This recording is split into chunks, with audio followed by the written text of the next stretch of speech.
what we're interested in here are these incentives that the Virginia Company comes up with to get colonists to come to Virginia. And so there are two incentives. First is the Headright system, and second is membership in the House of Burgesses. And so the way this works is the Headright system is for each passage paid, you get 50 acres of land. So again, let me say that again. For each passage paid, you get 50 acres of land. Now, think about this in terms of how this is an incentive. If you are a second or third born son over in England, you're not going to be a landowner, right? Your brother is going to get all the land.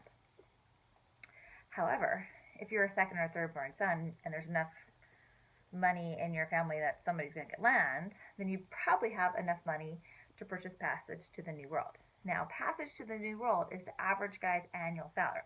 So this isn't cheap. But, again, if you can get the passage to the New World, average guy's annual salary, then you just got yourself 50 acres of land.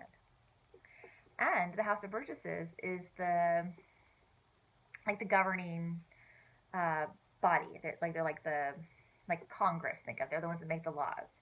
There are two conditions for membership of the House of Burgesses. I'm guessing you could probably figure out what those are. You have to be a man, and you have to own land. And so that's how this is another incentive to bring people to Virginia is you are not only going to become a landowner, but you're going to become somebody who gets to make the laws. Now, the other thing to think about with this Headright system is how it can, how that definition I gave you, how that can also be connected to indentured servants. So remember, the Headright system says for each passage paid to the New World, you get 50 acres of land. So if you're a guy, because it's mostly men that are going to be doing this, right? So it's mostly men that would have the means to travel independently. And because, farm labor is seen as like the job of men, it's 4 out of 5 indentured, 4 out of, I just gave it away, 4 out of 5 of the laborers are going to be men. And so we said for each passage paid, you get 50 acres of land. So if you are that second or third born son and you can pay your passage to the New World, if you pay the passage of 5 other guys, you just got 50 acres for each of those passages. So you just got 300 acres of land. You got 50 acres for each of them, and then you got 50 acres for yourself. Plus, you just got 5 guys to work it for you.